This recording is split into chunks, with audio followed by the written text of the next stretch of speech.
me desconecté de todo eso, pero la realidad es que eso fue un momento tan feo que yo no quería ni pensarlo ni tocarlo. Yo me sentí abandonado, me sentí solo, me sentí enojado, me sentí furioso, me sentí toda esa combinación de confusiones de sentimientos. Señor, fue horrible, yo sé que fue muy feo para mí. Pero hoy, Señor, por tu gracia, hoy yo elijo perdonar a mi papá. ¿Quedó claro el punto número 1? Ok, pasamos al punto número 2. Señor, yo acepto que yo no puedo cambiar mi pasado.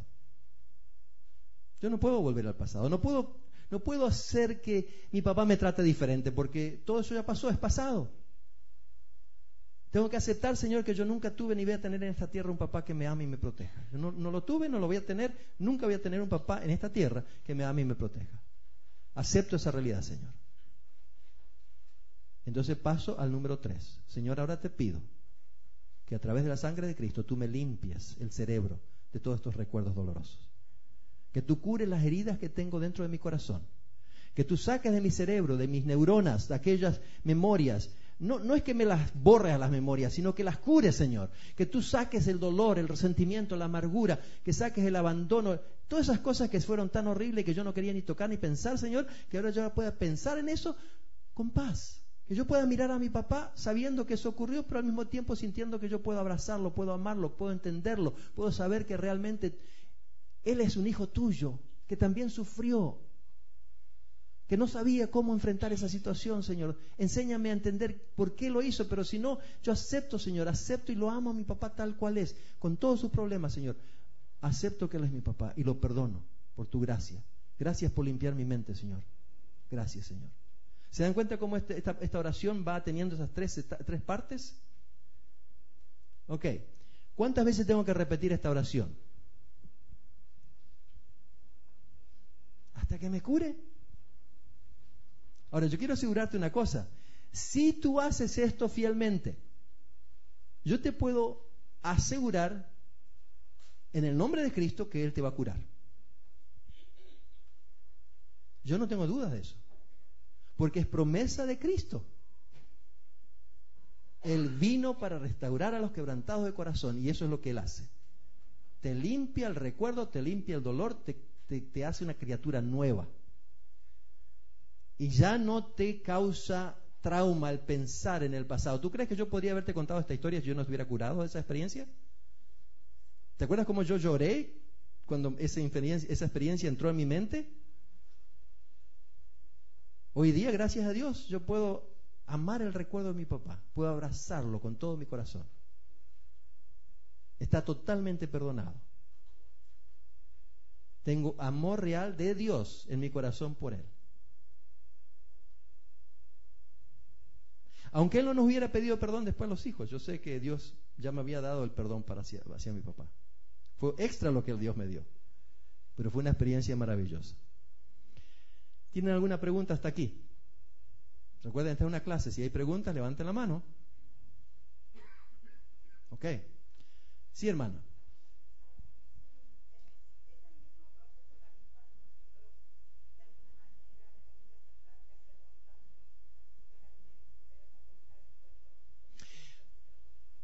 Si nosotros hemos hecho daño a otros, ese es otro proceso. Tiene relación con Dios también, por supuesto, pero tenemos que comenzar en otro ángulo. Tenemos que reconocer el mal que hemos hecho y pedir perdón. No perdonar, sino pedir perdón. Es otro proceso que es muy importante también. Requiere humildad, requiere que Dios nos dé discernimiento, sabiduría y humildad para pedir perdón a la persona que hemos herido. Eso es lo que mi papá hizo cuando vino a pedirnos perdón a nosotros. Y eso ayuda en el proceso. Pero lo que estoy explicando ahora es cómo curar los traumas que tenemos del pasado, porque generalmente los traumas es porque alguien nos afectó a nosotros, nos hizo mal a nosotros.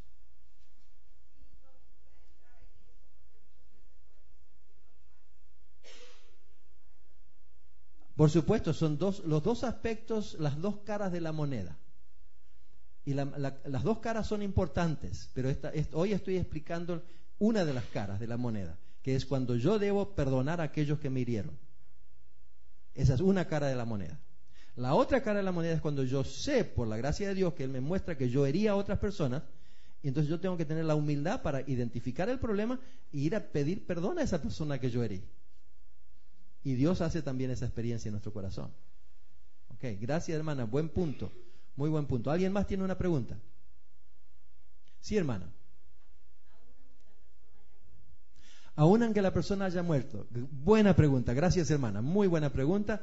Sí, por supuesto, la persona murió, entonces tú tienes que hacer esto con Dios y Él va a procesar esto en tu corazón. Aunque la persona haya muerto, tú tienes que perdonarla. Y esto en muchos casos pasa eso, porque esperamos hasta que después que murieron y todavía está ahí adentro el dolor, ¿no es cierto? Y Dios quiere que perdonemos, porque es una experiencia personal, acá adentro, en nuestro corazón. Hay sanidad. Y podemos mirar a esa persona a través de los ojos de Dios. Lo hermoso es con lo que Dios hizo conmigo cuando fui a perdonar a mi papá. Dios me mostró dos cosas maravillosas que me ayudaron muchísimo a perdonarlo. Dios me mostró que mi papá, en primer lugar, él estaba vuelto a casar, tenía 2 hijos con esta otra señora y en la escuela había muchas maestras, él era el director de la escuela y ellos no sabían que él tenía otra familia antes. Y de pronto le llega un hijo de 15 años y mi papá se puso muy nervioso porque no sabía cómo explicar esto. Así que él se puso nervioso, empezó a gritar y me mandó de vuelta a casa porque no quería tener que explicar quién era yo. Yo ese momento no me di cuenta, pero ahora miro para atrás y me doy cuenta que fue muy posiblemente eso lo que le pasó a mi papá. Por otro lado, Dios me mostró, me explicó que mi papá había sufrido mucho. Y comencé a poner ciertas cosas juntos y mi mamá me ayudó a entender más esto porque ella me explicó cosas que yo no sabía. Mi papá sufrió muchísimo más que yo, mucho más que yo, porque el padrastro de él, porque el papá murió cuando mi papá era muy chico, el padrastro lo odiaba a mi padre y casi lo mató varias veces. Él sufría toda clase de abusos físicos y emocionales y mi papá se fue de la casa cuando era un jovencito, bien jovencito.